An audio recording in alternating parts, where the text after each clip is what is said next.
Friends, રીપી e learning હબમાં આપનું સ્વાગત છે। મિત્રો, હવે આ ટોપિકને આપણે આગળ વધારીએ। આગળનો પોર્શન આપણે જોઈ ગયા છીએ, ફરી પાછો નવો પોર્શન આપણે ચાલુ કરીએ છે। બોરેક્સના ઉપયોગોમાં પહેલો ઉપયોગ બોરેક્સ મણકા કસોટીમાં, જે આપણે લેબમાં ઉપયોગમાં લઈએ છીએ, જેના દ્વારા આપણે અજ્ઞાત ધાતુ આયનને મણકાના રંગ ઉપરથી શું કરી શકીએ, જાણી શકીએ, પહેચાની શકીએ, ઓળખી શકીએ। ઓકે, સેકન્ડ પોઈન્ટ, કાચની બનાવટમાં બોરોસિલિકેટ પાયરેસ કાચ, જે ઉષ્મારોધક કાચ, આપણે લેબમાં જે કાચના ઇન્સ્ટ્રુમેન્ટ વાપરીએ છીએ એને આપણે ગેસ ઉપર એટલે કે બર્નર ઉપર મૂકી દઈએ તો પણ એ તૂટતા નથી, એમાં તડ નથી પડતી, એવા કાચને ઉષ્મારોધક કાચ કહેવાય। બરાબર છે। એ કાચ જે છે ને મિત્રો, એના ગરમીની અસર ન થાય, એ ખાસ પ્રકારના બોરોસિલિકેટ કાચ આવે જેને પાયરેસ કાચ કહેવાય। એ કાચની બનાવટમાં મિત્રો બોરેક્સનો ઉપયોગ થાય। ત્રીજું છે પાણીને નરમ બનાવવા, એટલે વોટર સોફ્ટનિંગ એજન્ટ, જે પેલું કઠિન પાણી હોય ને એ કઠિન પાણીને નરમ બનાવવા માટે પણ મિત્રો બોરેક્સનો ઉપયોગ થાય, એટલે પાણીને નરમ બનાવવા। ઓકે, પાણીની કઠિનતા દૂર કરવા, નરમ બનાવવા એટલે એ અર્થમાં આપણે લેવાનું છે।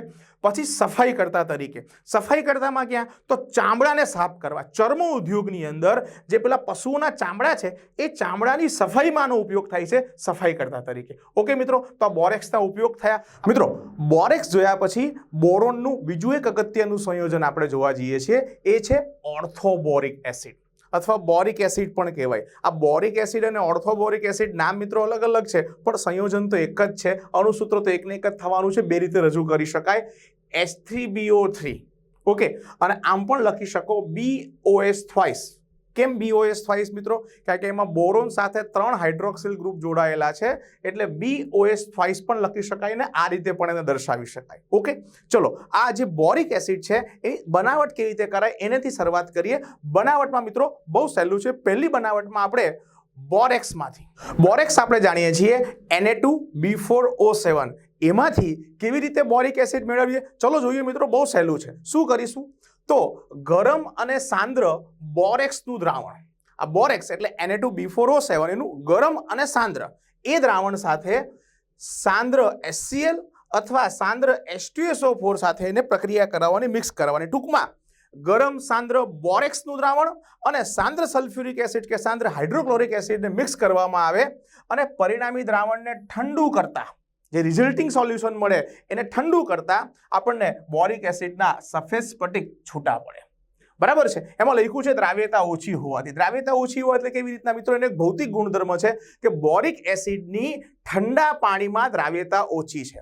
અહીંયા આપણે આને પણ ગરમ લીધું, બરાબર છે, પ્રક્રિયા સાંદ્ર સાથે કરી, એટલે સ્વાભાવિક છે એ દ્રાવણ જેમ જેમ ઠંડુ પડતું જશે ને તેમ તેમ મને બોરિક એસિડના સફેદ અવક્ષેપ મળશે। સમીકરણ જોઈએ, Na2B4O7 બરાબર છે, HCl સાથે પ્રક્રિયા કરીએ, જલીય દ્રાવણ છે એટલે 5 ટાઈમ H2O, એટલે આમાંથી આપણને NaCl સોડિયમ ક્લોરાઇડ અને મિત્રો H3BO3 મળશે। બરાબર। હવે દ્રાવણ જેમ જેમ ઠંડુ પડશે ને એમ આ તો એ દ્રાવણમાં જ રહેશે, પણ આપણો H3BO3 બોરિક એસિડ એની દ્રાવ્યતા ઓછી હોવાથી દ્રાવણ ઠંડુ પડતા ઠંડા પાણીમાં અથવા તો દ્રાવ્યતા ઠંડા પાણીમાં ઓછી હોવાને કારણે એના સ્ફટિક છૂટા પડશે। ઓકે, સેમ ટુ સેમ અહીંયા HCl ને બદલે H2SO4 કરી નાખું તો અહીંયા ચેન્જ થશે મિત્રો। શું કે NaCl ને બદલે Na2SO4। કેવી રીતે? બોલે નહીં સમજાય, સમીકરણ જોને સમજાશે। Na2B4O7 5 ટાઈમ H2O, બસ ચેન્જ મિત્રો અહીંયા છે, HCl ને બદલે મેં સલ્ફ્યુરિક એસિડ કર્યો, તો મારે ચેન્જ આ બાજુ શું કરવાનું છે? સોડિયમ ક્લોરાઇડ ને બદલે મને સોડિયમ સલ્ફેટ મળશે। ઓકે, પરિણામી દ્રાવણમાં સોડિયમ સલ્ફેટ મળશે અને આપણો H3BO3 એટલે બોરિક એસિડ તો ખરો, અને આને પણ ઠંડુ પાડું તો આ તો દ્રાવણમાં જ રહી જશે, પણ આ આપણને એ સફેદ સ્ફટિક રૂપે છૂટો પડશે। બહુ સિમ્પલ, સાદી, સરળ પ્રોસેસ છે। બોરેક્સની પ્રક્રિયા સાંદ્ર HCl કે H2SO4 સાથે આપણે કરીએ તો આપણને આવી રીતે સફેદ સ્ફટિકમય, બરાબર, ઓર્થોબોરિક એસિડના સ્ફટિક આપણને મળશે। ચલો બીજી રિએક્શનને જોઈએ। બીજી રિએક્શન શું છે મિત્રો? બીજી પ્રક્રિયા જોઈએ કોલ્મિનાઇટ ખનિજમાંથી। બરાબર, આ પણ એક બોરોનની ખનિજ છે, પણ એ કોલ્મિનાઇટ ખનિજમાંથી આપણે અહીંયા બોરોન નથી મેળવતા, શું મેળવીએ છીએ મિત્રો? Boric acid. તો કોલ્મિનાઇટના પાવડરને એકદમ ફાઇન ડિવાઇડેડ, એકદમ દાણાદાર ઝીણો પાવડર લેવાનો છે અને એ પાવડરને ગરમ પાણીમાં દ્રાવ્ય કરી એમાંથી SO2 વાયુ, સલ્ફર ડાયોક્સાઇડ, SO2 વાયુ પાસ કરતા બોરિક એસિડ મળે છે અને કેલ્શિયમ બાયસલ્ફાઇડ પ્રાપ્ત થાય છે। કેલ્શિયમ બાયસલ્ફાઇડ છે મિત્રો, બરાબર છે। એના ઉપર ભાર કેમ આપું છું હમણાં કહું। અને જેમાંથી બોરિક એસિડના સફેદ સ્ફટિક આપણને જેમ આગળ મળતા હતા દ્રાવ્યતા ઓછી હોવાને કારણે અહીંયા પણ મળશે। શું છે પ્રક્રિયા સમજીએ તો આપણો કોલ્મિનાઇટ એટલે Ca2B6O11, હવે અહીંયા Ca2 છે, 2 કેલ્શિયમ છે, એટલે 2 કેલ્શિયમને બદલે મિત્રો ચેન્જ જોજો, બરાબર. એ ચેન્જમાં અહીંયા H4 થઈ જશે, એટલે 2 કેલ્શિયમ નીકળી ગયા અને એ 4 સંયોજનને સેટ કરવા માટે 4 હાઇડ્રોજન આવ્યા. ક્યાંથી આવ્યા મિત્રો? એ 4 હાઇડ્રોજન આવ્યા આવી રીતે પાણીમાંથી, અને SO2 આવ્યું, આપણે પાસ કર્યું એટલે 4 ટાઈમ SO2, અને આ છે કેલ્શિયમ બાયસલ્ફાઇટ, બરાબર. સલ્ફેટ નથી. સલ્ફેટ કહીએ ને તો તમને ખબર પડે મિત્રો, SO4-2 છે. સલ્ફાઇટ કહીએ એટલે SO3-2 થશે. બાયસલ્ફાઇટ બોલ્યું છે એટલે HSO3-1 થશે મિત્રો. એટલે અહીંયા કેલ્શિયમ સાથે એટલે 2 ટાઈમ કરવું પડે. તો કોલ્મેનાઇટનું જલીય દ્રાવણ બનાવી સલ્ફર ડાયોક્સાઇડ વાયુ પાસ કરીએ એટલે આ કેલ્શિયમ બાયસલ્ફાઇટ મળે, H4B6O11 મળે. આનું પાછું જલ વિભાજન થાય, H4B6O11 એનું 7 ટાઈમ H2O સાથે જલ વિભાજન થઈને આપણને H3BO3 એટલે આપણો આ બોરિક એસિડ આપણને પ્રાપ્ત થાય, બોરિક એસિડ આપણને મળે ઇક્વલ, બરાબર છે. આ બે સમીકરણનો મિત્રો સરવાળો કરીએ તો શું થશે? આ H4B6O11 આ બાજુ કાઢી નાખું તો આ બાજુ આપણને કોલ્મેનાઇટ, 4 વખત SO2, 7 વખત પાણી અહીંયા, અને 4 વખત અહીંયા અને 7 વખત અહીંયા, ટોટલ 11 વખત પાણી થશે, બરાબર છે. અને અહીંયા આપણને આ કેલ્શિયમ બાયસલ્ફાઇટ અને છેલ્લે H3BO3 એટલે આપણને આવી રીતના બોરિક એસિડ કોલ્મેનાઇટમાંથી બી મળે, બરાબર મિત્રો. ચલો ત્રીજી પ્રોસેસ મિત્રો આપણે આવી રીતે પણ લઈ શકીએ. ત્રીજી એક પ્રક્રિયા આપણે એમ કરી શકીએ કે બોરોનના જે સંયોજનો છે, બોરોનના સંયોજનોના જલ વિભાજનથી અથવા જલ વિભાજન દ્વારા કેવી રીતે કરી શકીએ મિત્રો? આ બોરોનના જે ત્રિસંયોજક સંયોજનો છે, બરાબર, એનું જલ વિભાજન કરતા આપણને શું મળશે મિત્રો? એમાંથી બોરિક એસિડ મળશે. જેમ કે મિત્રો બોરોનનો ટ્રાયહેલાઇડ લઈએ, એની પાણી સાથેની પ્રક્રિયાને જાણી જોઈને હું HOH લખું છું, H2O લખવાને બદલે HOH લખું છું. કેમ એવું લખું છું? કારણ કે બોરોન સાથે મારે અહીંયા 3 કરી નાખવું ને બોરોનને મિત્રો હું 3 હાઇડ્રોક્સિલ ગ્રુપ આપું તો સ્વાભાવિક છે આ બોરોનને 3 હાઇડ્રોક્સિલ ગ્રુપ આપ્યા એટલે BOS twice થઈ ગયો. તો અહીંયાથી શું વધ્યું તો તમે જોઈ શકો, બરાબર. અહીંયાથી આપણને 3 હાઇડ્રોજન અને 3 હેલોજન એટલે 3 ટાઈમ HX, તો સ્વાભાવિક છે H3BO3 આપણને મળ્યો, બરાબર. બીજી પ્રક્રિયા આપણે લઈએ બોરોનના નાઇટ્રાઇડની, અને એની પણ પ્રક્રિયા આપણે આવી રીતે જ બતાવી દઈએ મિત્રો, સમજવું સહેલું પડશે. પાણીને આપણે HOH વડે બતાવીએ, બરાબર છે. એટલે અહીંયા આપણે શું કરીશું જુઓ તો, અહીંયા એ આપણે શું કરીશું તો અહીંયા એમોનિયાને દૂર કરીએ, NH3, અને શું મળશે આપણને? બોરોન સાથે 3 હાઇડ્રોક્સિલ ગ્રુપ એટલે BOS twice. ઓકે. અને તે જ પ્રમાણે મિત્રો લાસ્ટમાં પણ મારે એક સમીકરણ બતાવવું છે. કયું સમીકરણ બતાવવું છે મારે? ડાયબોરેન એટલે B2S6 ની પ્રક્રિયા કરું છું, બરાબર, H2O સાથે. ચલો આમ લખી નાખીએ અને એમાંથી મને BOS twice. હવે અહીંયા બોરોન કેટલા છે? 2, એટલે અહીંયા બોરોન 2 કરું, હાઇડ્રોક્સિલ ગ્રુપ 6 જોઈએ, બરાબર છે. 6 હાઇડ્રોક્સિલ ગ્રુપ માટે મારે અહીંયા મિત્રો 6 હાઇડ્રોક્સિલ ગ્રુપ અહીંથી જવાના છે, અહીંયા 6 કરવા પડે, તો 6H+ અહીંયાથી 6H- એટલે 6 ટાઈમ H2. તો અહીંયાથી પણ મને મિત્રો બોરિક એસિડ મળ્યો. તો આવી રીતે બોરોનના ત્રિસંયોજક જેટલા છે, આ એનો હેલાઇડ છે, આ એનો નાઇટ્રાઇડ છે, આ એનો હાઇડ્રાઇડ છે, એમાંથી પણ મને શું મળી શકે? બોરિક એસિડ મેળવી શકાય. ઓકે મિત્રો, બોરિક એસિડના બનાવટ પછી આપણે એના બંધારણ પણ જોઈએ મિત્રો. ચલો શું જોઈએ? બોરિક એસિડનું બંધારણ. હવે બોરિક એસિડ એટલે મિત્રો આપણે જોયું તે પ્રમાણે શું થશે? બોરિક એસિડ H3BO3, ઓકે, જેને આપણે આમ પણ રિપ્રેઝન્ટ કરી શકીએ BOS twice. હવે આ જે બોરિક એસિડ છે ને મિત્રો, એ બોરિક એસિડમાં બોરેટ આયન રહેલો છે. કેવો આયન? બોરેટ આયન, જેનું સૂત્ર છે BO3-3, બરાબર. આ સમતલીય ત્રિકોણ બંધારણ ધરાવે છે, સમતલીય ત્રિકોણીય રચના. સમતલીય ત્રિકોણીય રચના એટલે કેવી રીતના? બરાબર, કે એ sp2 સંકરણ ધરાવતા, આમાં બોરોન જે છે, મધ્યસ્થ પરમાણુ જે બોરોન છે એનું સંકરણ મિત્રો sp2 છે, અને એની સાથે 3 ઓક્સિજન આવી રીતના આમ જોડાયેલા છે, બરાબર, O-, O- અને O-. એટલે આ સમતલીય ત્રિકોણ રચના થઈ, બરાબર છે. આ સમતલીય ત્રિકોણ રચના થઈ એટલે આ બોરેટ આયન જે છે આવી રીતના સમતલીય ત્રિકોણ રચના ધરાવતો આયન છે, અને એની સાથે મિત્રો હું 3 હાઇડ્રોજન જોડી દઉં, બરાબર. જોજો આ અહીંયા બોરેટ આયન છે. હવે એ બોરેટ આયનમાં હું 3 હાઇડ્રોજન જોડી દઉં. આપણે બોરેટ આયનમાં બોરોન સાથે 3 ઓક્સિજન જોડ્યા, ઓકે, અને એ 3 ઓક્સિજન સાથે મિત્રો મારે હવે 3 હાઇડ્રોજન જોડવા છે. તો એક હાઇડ્રોજન, બીજો હાઇડ્રોજન એક જ ડાયરેક્શનમાં જોડવાના છે, બંધકોણને ધ્યાનમાં રાખીને જોડવાના છે. ઓકે, આવી રીતનું થશે. તો આપણો બોરિક એસિડ જેને આપણે કહીએ એ બોરિક એસિડ એકનું સ્ટ્રક્ચર આવું છે. એકનું એટલે એક અણુનું સ્ટ્રક્ચર આવું છે. એમાં બોરોનનું સંકરણ મેં તમને હમણાં કીધું, પાછું લખું છું, બોરોનનું સંકરણ sp2 છે, જ્યારે ઓક્સિજનનું સંકરણ મિત્રો sp3 છે. આ દરેક ઓક્સિજન ઉપર 2 અબંધકારક ઇલેક્ટ્રોન યુગ્મ રહેલા છે. આવી રીતના 2 યુગ્મ રહેલા છે. ઓકે મિત્રો, તો આ સ્ટ્રક્ચર શું છે એના ઉપર આપણે જઈએ. હવે આ બોરોનને પહેલા સમજીએ. આ બોરોન સાથે એક ઓક્સિજન સહસંયોજક બનતી, એ ઓક્સિજન સાથે પાછો એક હાઇડ્રોજન સહસંયોજક બનતી.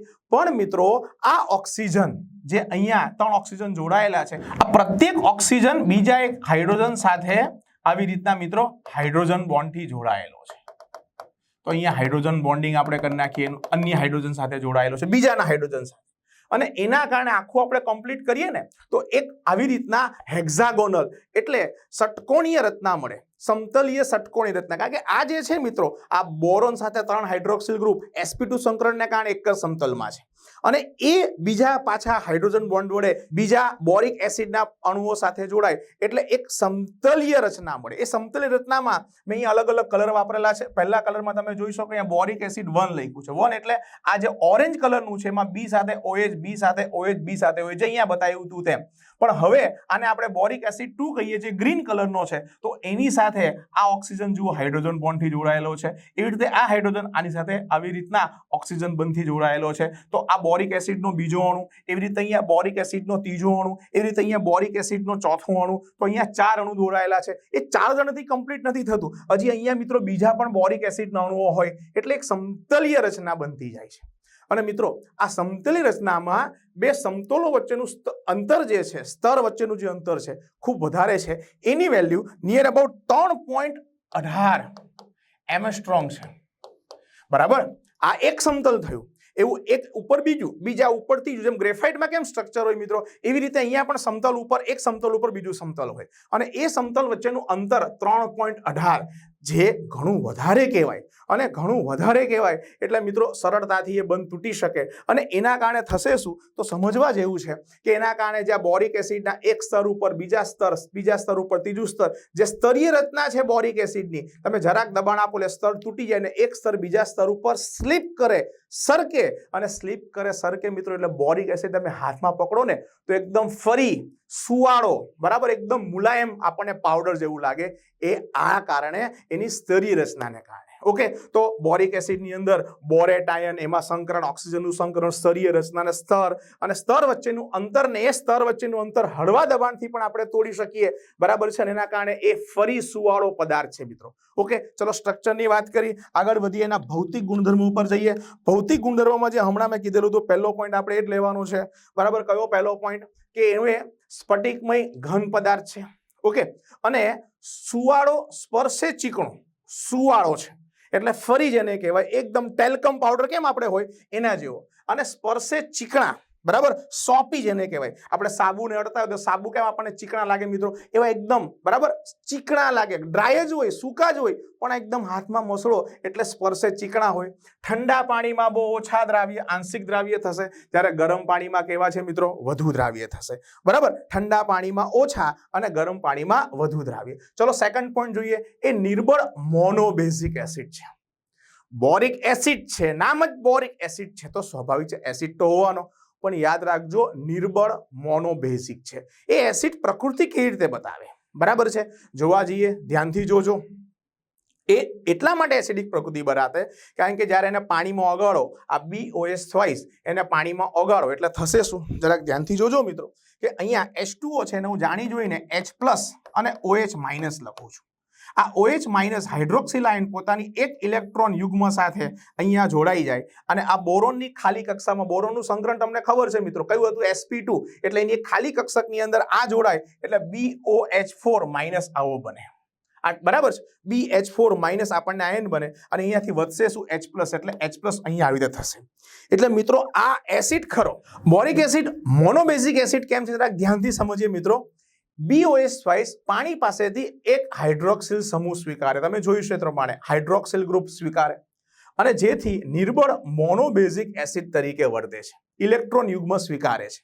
બરાબર, યાદ રાખજો આ શું કરે છે તો બોરિક એસિડ હાઇડ્રોક્સિલ ગ્રુપ પાસેથી ઇલેક્ટ્રોન યુગ્મનું દાન સ્વીકારે છે. હવે ઇલેક્ટ્રોન યુગ્મનું દાન કરે એને આપણે લુઈસ બેઝ કહીએ છીએ, પણ આને તો ઇલેક્ટ્રોન યુગ્મ સ્વીકાર્યા એટલે આ લુઈસ એસિડ થયો, બોરિક લુઇક એસિડ થયો, બોરિક એસિડ લુઈસ એસિડ થયો. અને મિત્રો એક જ ઇલેક્ટ્રોન યુગ્મ સ્વીકાર્યું છે એટલે એને આપણે કહીશું મોનોબેઝિક. યાદ રાખજો મોનોબેઝિક કહીશું, મોનોપ્રોટિક નહીં કહીએ. કેમ મોનોપ્રોટિક નહીં કહીએ? કારણ કે પ્રોટોન દાન નથી કરતો. એસિડ જનરલી શું કરે, જેમ કે HCl તો HCl એક H+ નું દાન કરે, H2SO4 તો 2 H+ નું દાન કરે. આ H3BO3 છે તો 3 H+ નું દાન નહીં કરે મિત્રો. બરાબર છે, આ યાદ રાખજો. એક ઇલેક્ટ્રોન યુગ્મ સ્વીકારે હાઇડ્રોક્સિલ આયન પાસેથી જલીય દ્રાવણમાં એટલે આને આપણે મોનોબેઝિક એસિડ કહીશું. અને પ્રોટોન દાન નથી કરતો એટલે યાદ રાખજો એ પ્રોટિક એસિડ નથી. ઓકે, ચોક્કસપણે એસિડ છે પણ નિર્બળ એસિડ છે. એ નિર્બળ એસિડ છે એ વાત હું મિત્રો આ pKa ના વેલ્યુ ઉપરથી પણ પુરવાર કરીશું. બરાબર, Ka એ વિયોજન અચળાંક છે, એમ pKa છે ને મિત્રો એ 9.25 આનો મળે છે.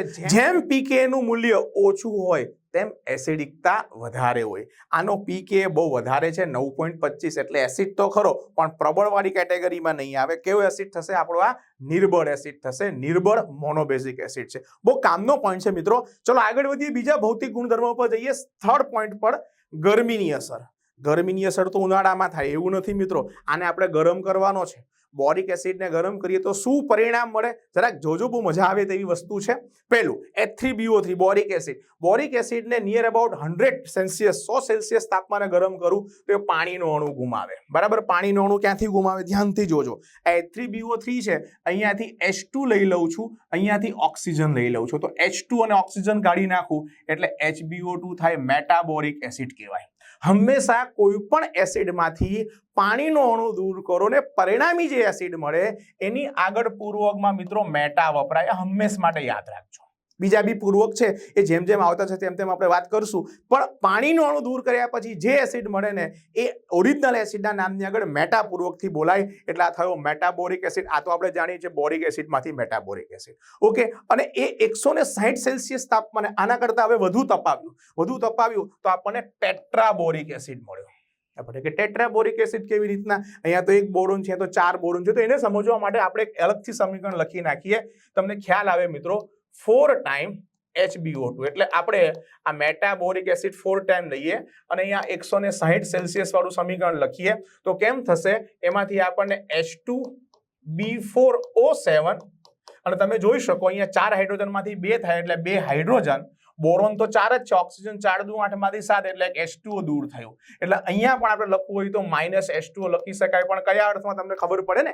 4 HBO2 માંથી બરાબર એક પાણીનું અણુ દૂર થઈને આપણને H2B4O7 મળે, તેનું નામ આપણે પાડવાનું છે ટેટ્રાબોરિક એસિડ. બરાબર, 4 બોરોન છે એટલે ટેટ્રાબોરિક એસિડ. અને એને હવે આપણે લાલચોળ ગરમ કરીએ, તપાવી નાખીએ, જોરદાર લાલચોળ ગરમ કરીએ તો એ પાછો પાણીનો અણુ ગુમાવે એટલે અહીંયાથી આ H2 જશે, અહીંયા O7 માંથી એક ઓક્સિજન જશે. બરાબર, એટલે અહીંયા B4O6 થશે. બરાબર, B4 7 માંથી એક ગયું એટલે O6. નામ શું થશે મિત્રો? એનું નામ છે ડાયબોરેન. બરાબર, ડાયબોરેન ટ્રાયોક્સાઇડ. આને બોરોન સેસ્ક્યુ ઓક્સાઇડ બી કહેવાય, કારણ કે એક બોરોન સાથે જોવા જાવ તો સ્વાભાવિક છે 1.5 એટલે સેસ્ક્યુ. બરાબર, એટલે એટલા ઓક્સિજન જોડાયેલા છે એટલે આને અલગ અલગ નામથી જોડાઈ શકાય. તો ડાયબોરેન ટ્રાયોક્સાઇડ, બોરોન એનહાઇડ્રેટ, બરાબર, બોરોન સેસ્ક્યુ ઓક્સાઇડ. ઓકે મિત્રો, ચલો આગળ વધીએ. હવે આ પ્રક્રિયા કર્યા પછી, ગરમીની અસર સમજ્યા પછી આપણે એની આલ્કોહોલ સાથેની પ્રક્રિયા જોઈએ. બરાબર, આલ્કોહોલ સાથેમાં પર્ટિક્યુલરલી ઇથેનોલ સાથેની પ્રક્રિયા આપણે અહીંયા કરવા જઈએ છીએ. સાંદ્ર સલ્ફ્યુરિક એસિડ જેવા નિર્જલીકરણ કરતા એટલે મિત્રો પાણી અથવા તો સ્વાભાવિક છે H2O ને પ્રબળ આકર્ષણ ધરાવે, એના પ્રત્યે ભેજ પ્રત્યે પાણી પ્રત્યે પ્રબળ આકર્ષણ ધરાવે તેવો આપણો આ પ્રબળ નિર્જલીકરતા. બરાબર, સાંદ્ર સલ્ફ્યુરિક એસિડની હાજરીમાં BOS3 બરાબર બોરિક એસિડ અને ઇથેનોલની પ્રક્રિયાથી ટ્રાઇઇથાઇલ બોરેટ મળે. શું મળે આપણને? ટ્રાઇઇથાઇલ બોરેટ પ્રાપ્ત થાય છે, જે લીલી સપાટીવાળી જ્યોતથી સળગે છે. કેવી રીતના સળગે હમણાં આપણે વાત કરીએ. પ્રક્રિયાને સમીકરણથી સમજવા પ્રયત્ન કરીએ. શું કરવાનું છે? બોરિક એસિડની ઇથેનોલ સાથેની પ્રક્રિયા. કોની હાજરીમાં? સાંદ્ર સલ્ફ્યુરિક જેવા નિર્જલીકરણ કરતાની હાજરીમાં શું કરશું? પ્રક્રિયામાં ધ્યાનથી જોજો. અહીંયાથી આપણે 3 હાઇડ્રોક્સિલ ગ્રુપ લઈશું, અહીંયાથી 3 H લઈશું, 3 H 3 OH એટલે 3 ટાઈમ H2O થશે, અને અહીંયાથી આપણે જે ઇથોક્સી ગ્રુપ લીધો એ બોરોન સાથે જોડાય અને આ જે બને એનું નામ આપણે લખેલું છે અહીંયા મિત્રો, ટ્રાય ઇથાઇલ બોરેટ આપણને પ્રાપ્ત થાય. બરાબર છે. બોરેટ આયન કહીએ એટલે તમે જાણો છો, બોરેટ આયન એટલે BO3. બરાબર છે. આ આપણો બોરેટ આયન અને એની ભેગું 3 ઇથાઇલ જોડાયેલા છે એટલે BOC2H5. બરાબર, 3 ટાઈમ એટલે નામ થશે મિત્રો ટ્રાઇથાઇલ બોરેટ. બરાબર, એસ્ટરની જેમ આમાં એટ લાગે છે, યાદ રાખજો. તો ટ્રાઇથાઇલ બોરેટ આપણને મળે અને એ ટ્રાઇથાઇલ બોરેટ જે મળે એને જ્યારે સળગાવીએ ને તો એ લીલી સપાટીવાળી જ્યોતથી સળગે. તમે જોઈ શકો અહીંયા એની આકૃતિ મૂકેલી છે મિત્રો. બરાબર છે. અહીંયા એનો ફોટો મૂકેલો છે. સળગાવી એટલે એની સપાટીના ભાગ ઉપર ખાસ તમે જુઓ તો લીલો રંગ તમને દેખાય છે. એટલે લીલી જ્યોતવાળી નહીં પણ લીલી સપાટી હોય એવી જ્યોતથી સળગે મિત્રો. આ એક પરખ કસોટી છે. આના વડે હું મિત્રો બોરિક એસિડની હાજરી પુરવાર કરી શકું. બરાબર, એટલે આ પ્રક્રિયા દ્વારા બોરિક એસિડ અને બોરિક એસિડમાં બોરેટ આયન હોય એટલે મિત્રો બોરેટ આયનનું ગુણાત્મક પૃથ્થકરણ કરી શકાય. બરાબર, કેવી રીતે ગુણાત્મક પૃથ્થકરણ કરશો? બહુ સહેલું છે. બરાબર, ઇથેનોલ સાથે તમે પ્રક્રિયા કરો અને પછી સળગાવો અને સળગાવતા તમને આવી લીલી સપાટીવાળી જો જ્યોત દેખાય તો તેમાં બોરિક એસિડ અથવા તો બોરેટ આયન રહેલો છે. ઓકે, તો આ એક પ્રકારની પરખ કસોટી તરીકે આપણે એને ઉપયોગમાં લઈ શકીએ. ત્યાર પછી આગળ વધીએ મિત્રો. પછી ઉપયોગો છે. ઉપયોગોમાં પહેલો ઉપયોગ છે ઉષ્મારોધક બોરોસિલિકેટ કાચની બનાવટમાં. બરાબર, બોરોસિલિકેટ કાચ એક ખાસ પ્રકારનો કાચ છે જે ઉષ્મારોધક છે. ઉષ્મારોધક એટલે ગરમીની અસર થતી નથી, જેને નોર્મલી બરાબર આપણે લેબમાં વાપરીએ છીએ મિત્રો. અને એ જે ગ્લાસ છે, એ જે કાચ છે એને ગરમ કરીએ છતાં તૂટી જતો નથી, એટલે ઉષ્મારોધક કાચની બનાવટમાં. બીજું છે બોરિક એસિડનું જલીય દ્રાવણ. બોરિક એસિડનું જલીય દ્રાવણ એ ચેપનાશક તરીકે વર્તે. મંદ ચેપનાશક છે મિત્રો અને એ આંખની સફાઈ માટે વપરાય, આંખ સાફ કરવા માટે વપરાય. એટલે આંખમાં ટીપા જે આવે મિત્રો એમાં બોરિક એસિડનું સોલ્યુશન આ તમે જોઈ શકો અહીંયા બોરિક એસિડ લખેલું છે. બરાબર, એટલે બોરિક એસિડનું જલીય દ્રાવણ મંદ ચેપનાશક તરીકે ને સ્પેશિયલી બરાબર આંખ માટે વપરાય, કારણ કે આંખમાં જે સોલ્યુશન નાખીએ એ સાંદ્ર તો ન જ હોવું જોઈએ. મંદ ચેપનાશક તરીકે આનો ઉપયોગ થાય છે. ઓકે મિત્રો, તો આપણે અહીંયા બોરિક એસિડને પૂરો કર્યો. બોરોનનું ત્રીજું અગત્યનું સંયોજન છે ડાયબોરેન. ડાયબોરેન એટલે B2S6. ડાયબોરેન. બરાબર, બોરોન અને બોરેન વચ્ચે ભેદ કરજો. બોરોન એટલે તત્વ રૂપે બોરોન, બરાબર, પણ બોરેન કહીએ એટલે બોરોનના હાઇડ્રાઇડ. જોજો પાછા અટવાતા નહીં. બરાબર છે. એક છે બોરોન એટલે તત્વ અને બોરેન એટલે બોરોન તત્વના હાઇડ્રોજન સાથેના સંયોજનો. મારે તમને ડાયબોરેન ઉપર જ લઈ જવા છે, પણ એની પહેલા મારે બોરોનના હાઇડ્રાઇડની જરાક અમથી વાત કરવી છે. એ વાતથી શરૂઆત કરું. બોરોનના હાઇડ્રાઇડ. બરાબર છે. બોરોનના હાઇડ્રોજન સાથેના દ્વિઅંગી સંયોજનો. દ્વિઅંગી એટલે બાઇનરી. એક તત્વ બોરોન હોય, એક તત્વ હાઇડ્રોજન હોય, એટલે બોરોનના હાઇડ્રોજન સાથેના દ્વિઅંગી સંયોજનોને ક્યાં તો આપણે બોરોન હાઇડ્રાઇડ કહીશું અથવા તો આપણે શું કહીશું? એને બોરેન કહીશું. બોરેન. બરાબર છે. જેમ આપણે કાર્બન હોય ને મિત્રો, કાર્બન, તો કાર્બનના જે હાઇડ્રોજન સાથેના સંયોજનો છે તો એને આપણે આલ્કેન કહીએ છીએ. તો તેવી રીતે આ બોરોન જે છે ને મિત્રો, બરાબર, એના પણ હાઇડ્રોજન સાથેના સંયોજનોને આલ્કેનની જેમ આપણે અહીંયા શું કહીશું? બોરેન કહીશું. પ્રત્યે પાછળ આપણે એન લગાડવાનો છે. ઓકે મિત્રો, આ સમૂહ 13 ના જે તત્વો છે એ હાઇડ્રોજન સાથે સીધી જ પ્રક્રિયા કરતા નથી, એટલે હાઇડ્રોજન સાથે ડાયરેક્ટ સંયોજાતા નથી. બરાબર, પણ ગમે તે રીતે એના હાઇડ્રોજન સાથેના સંયોજનો બને છે. થોડા ઘણા નહીં મિત્રો, ઘણા સંયોજનો બને છે. એટલે એવું ડાયરેક્ટ સંયોજાવા ન હોવા એટલે ડાયરેક્ટ સંયોજાતા ન હોવા છતાં તેમના અનેક બરાબર હાઇડ્રાઇડ સંયોજનો જાણીતા છે. ઘણા બધા હાઇડ્રાઇડ સંયોજનો જાણીતા છે. જેમ કે આપણે બોરોનના હાઇડ્રાઇડની વાત કરીએ તો બોરોનના હાઇડ્રાઇડને આપણે બે કેટેગરીમાં, બે શ્રેણીમાં, બે વર્ગોમાં વર્ગીકૃત કરી શકીએ. બોરોનના હાઇડ્રાઇડ એમના સામાન્ય સૂત્રથી અલગ પડે છે, જેમાં હાઇડ્રોજનની સંખ્યા અલગ અલગ છે. ચલો, કેવી રીતે બોરોનના હાઇડ્રાઇડને આપણે બે ભાગમાં વહેંચી શકીએ? જરાક સામાન્ય સૂત્રથી જોઈએ તો બોરોનના હાઇડ્રાઇડના બે ભાગમાં આપણે પહેલો ભાગ કહીએ તો પહેલી શ્રેણી જેને કહીએ એનું સામાન્ય સૂત્ર છે BnHn+4. ઓકે, આ એક શ્રેણી. અને બીજી શ્રેણીમાં BnHn+6 વાળી શ્રેણી.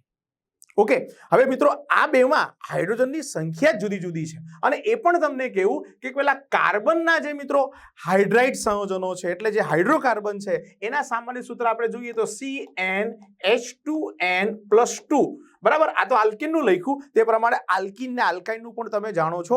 એના કરતા આ જે સામાન્ય સૂત્ર છે તે અલગ છે. એટલે ચોક્કસપણે કાર્બનના હાઇડ્રાઇડ કરતા આ બોરોનના જે હાઇડ્રાઇડ છે એનું બંધારણ કંઈક અલગ છે. ઓકે, ચલો બંધારણ તો આપણે આગળ જોશું.